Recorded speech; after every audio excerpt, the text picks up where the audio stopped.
Hello, everyone. Welcome back to Collaborative Edges, conversations to inspire initiatives across languages and cultures. I'm Rocio Quispiagnoli at Michigan State University and the host of our podcast series about projects across languages, cultures, and disciplines. Today, we will talk about the research initiative Legacies of the Enlightenment, Iluminismo, developed jointly by scholars at Michigan State University and Penn State University, with a generous support from the Mellon Foundation's Humanities Without Walls initiative. To talk about it and its activities, we have in the studio today two MSU colleagues and members of the Legacies of the Enlightenment team, Valentina Denzel, professor of French Studies and co-principal investigator, along Penn State University professor Tracy Rattler, who could not be here today, and Ellen McCallum, professor of English, Film Studies, and Queer Critical Theory.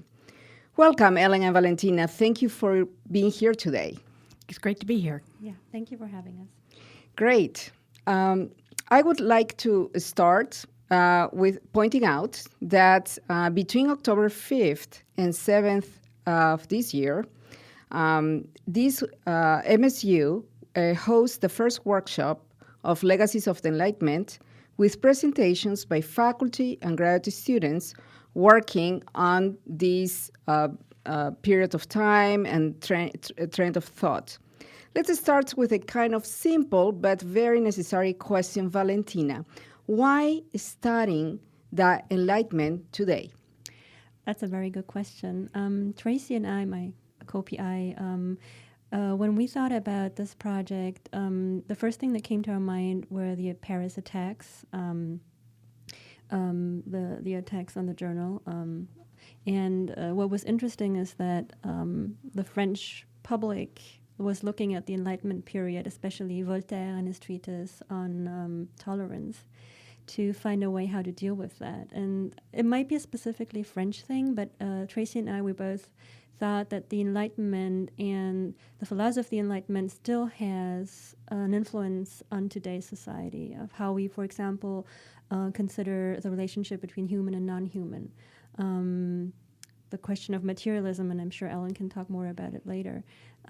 So we both thought that the Enlightenment is an important period that still continues to influence today's society, and we want in this project see how exactly these influences are shaped and formed. Good. And Ellen, why do you think studying the Enlightenment today matters? Well, the Enlightenment is formative in shaping our intellectual and just our culture at large. The reason that we think that science is a good thing has a lot to do with the influence of the Enlightenment. Mm-hmm. The reason that we have the humanities has a lot to do with the influence of the Enlightenment. So the ways in which it has seeped into the very formation of our culture is why it's necessary to think both historically in terms of going back to Voltaire or even earlier to Descartes and forward into the 21st century to see how these legacies are shaping and can offer new opportunities and new possibilities for future work. Okay. So since I mentioned in our introduction today, your team received a generous grant from the Mellon Foundation Humanities Without Walls initiative for these projects. We would like to know, Valentina, for how long will these grants be available to the team, and what are your goals and expected outcomes? So we received the grant beginning January of 2017, and it's going to be until December of 2019. So basically 2 years. Mm-hmm. During this time, what we did, first of all, Tracy and I helped create a network with scholars, and Ellen was one of them. She's been with us since the beginning, the inception of this project. And the first goal was to create a website. It's called Legacies of the Enlightenment, and there you can find information about how to teach the Enlightenment today. You have some pedagogical material, but also annotated bibliography where people who are interested in the Enlightenment, scholars, can look at different topics and find important research. We also have events that are listed there. So the webpage was the first step. The second step, as you already said, we're having the graduate student workshop and conference where both of you will be also presenting. And this is the second highlight and outcome. And the third one will be publications. We would like to have peer-reviewed publications of the revised presentations during this conference. And then Tracy and I will look for further funding to continue this project. Yes, I was looking at the website, and I tend to call it web portal because it's interactive in the sense that the work of the team members keeps being updated, one thing. And the second is there is the possibility to join. You know, you are inviting to join other potential members who are interested on working on the subjects you have identified in the web portal. And Ellen, could you tell us, because Valentina said that you have been since the beginning, since the inception of this project, what's your role in the team?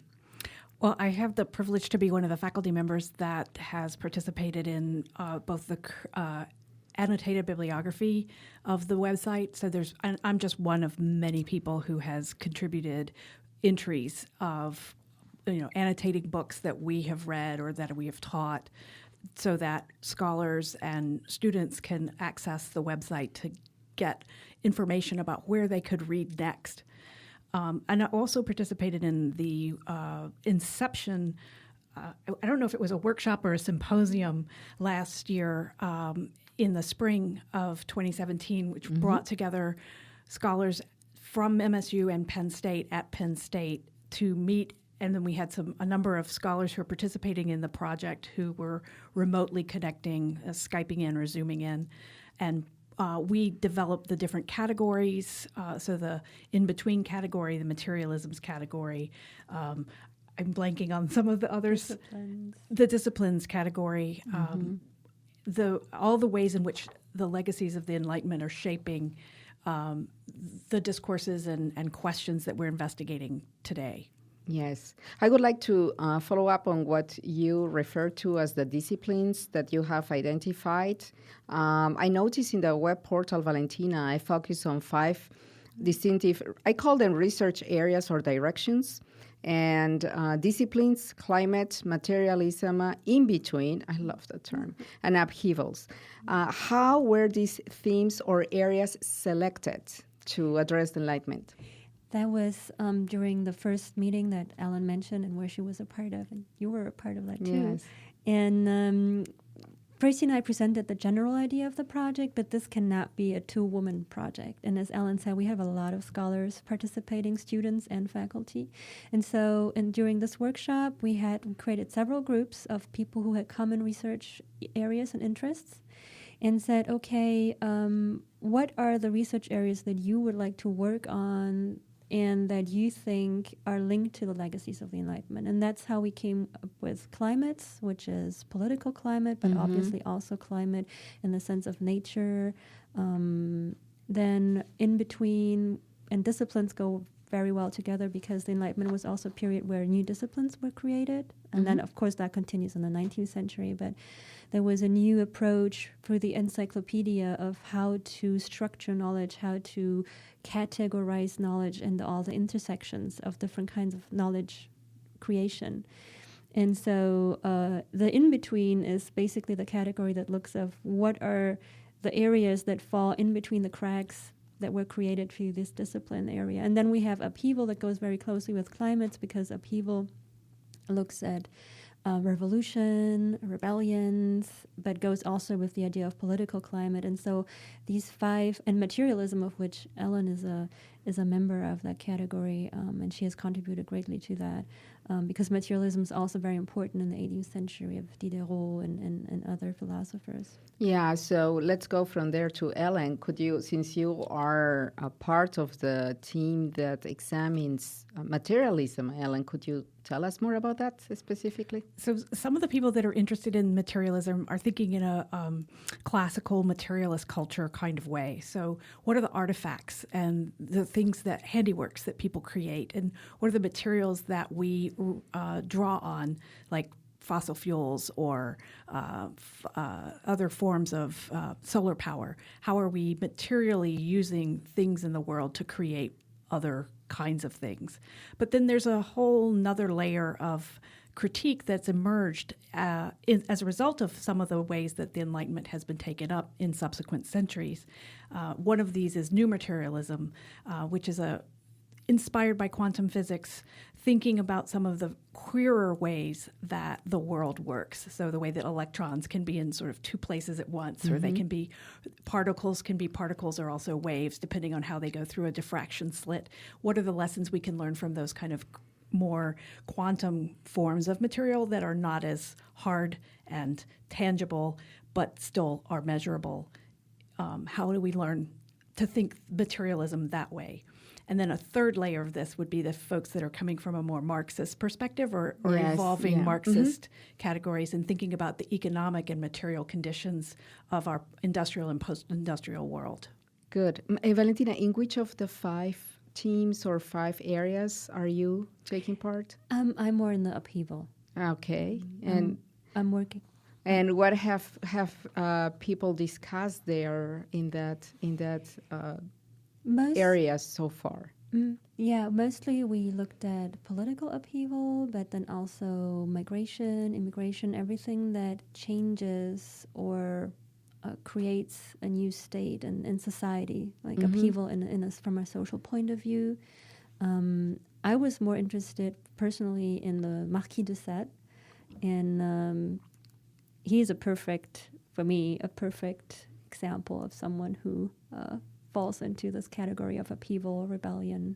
This is how he represented himself and was represented by others. Could you say that something like the concept of the world upside down? Yes. Yeah. Okay. I'm Valentina and Ellen, I'm a specialist in Andean indigenous studies, and we have a concept in Quechua called Pachacuti, which is the world upside down, and it fits very well the description that you are giving about that upheaval. The Illuminismo didn't reach that one, but it's present in all societies and cultures. And Ellen, getting back to you, could you give us, because of what you said at the beginning of this recording, could you give us examples, concrete examples of the legacies of the Enlightenment in present day, especially in the United States? Or well, our whole concept of race and and racism and the way that it tries to draw lines between the human and non-human is one of the darker sides of the Enlightenment that some of Valentina's upheavals are trying to work against or find new ways to counter. Human rights, therefore, are an important aspect of the legacy of the Enlightenment, thinking that humans are people who have rights, and the very concept of rights as something that are inalienable to people. The founding of our country is very much an Enlightenment project. And insofar as we might be in a crisis now, it is a crisis of the Enlightenment categories. Good. Ellen, did you read my proposal for the workshop? Because I'm a specialist in Spanish America, and I title it The Dark Side of the Enlightenment too, and it goes into the racial taxonomy, in the 18th century, because that's when it exploded in the Spanish American colonies out of this desire, the imperial desire to control, miscegenation. And Spain couldn't because it was too far, too big, too much, too diverse, too everything. So I really like. I was inspired by another reading to propose the dark side of the Enlightenment. Now, since we are there, aside of what Ellen already pointed out, have you identified or could you tell other dark sides, dark legacies of the Enlightenment? Could you share? I think the question of race and gender definitely is important, what Ellen mentioned. I think maybe in France it's also another part of the legacies of the Enlightenment is to show the Enlightenment as a very clean and progressive period, and I think our project in general also wants to show the darker side of the Enlightenment, just to quote the two of you. There's a kind of myth of the Enlightenment in France, I feel. And so our project is also to show different perspectives of the Enlightenment and what the Enlightenment did or did not achieve. Good. To finish our conversation today, Valentina, what is next for the project after it ends, the funding period ends in December 2019? Well, Tracy and I will hopefully meet pretty soon after this conference and then see where we are at with our project and try to secure more funding, because what we really want to do, Humanities Without Walls is the foundation, the organization that funded us. And we like both the idea of Humanities Without Walls, and that was to include collaboration with faculty, graduate students, maybe also people outside of academia who have something important or interesting to say. So we would like to continue building up with the webpage, attracting new people to contribute, and then also help graduate students in their work, and continue with the graduate workshop that will take place this weekend, and maybe have it every 2 years. Create Good. something where people from all over, all disciplines and all different kinds of status, be it professional, from the academia or outside of academia, can participate. And very, very quickly, the Enlightenment is not only a French event. Mm-hmm. So you are not only working with colleagues from French studies. That's very important. Do you remember the disciplines of the colleagues that are involved in the team so far? Well, Ellen is English. And film studies and queer studies. Exactly. And you, Spanish, Latin America. Then we have philosophy, musicology. We have history, German. We have also from physics someone. So it's really interdisciplinary. And that's where we are.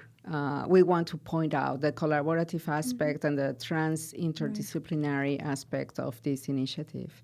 So, well, thank you so much. I would like to conclude our conversation today thanking both of you, Valentina Denzel and Ellen McCallum, professors at Michigan State University and members of the research initiatives on the Legacies of the Enlightenment, Illuminismo, and invite you to visit the project website for more information, enlightenmentlegacies.org.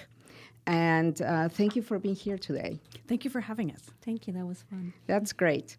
Well, last but not least, the ideas and opinions expressed on this podcast do not reflect those of the College of Arts and Letters, any of our sponsors, or any official entities of Michigan State University. I also want to thank our technical producer, Daniel Trego. Tune in for our next podcast. Have a great evening.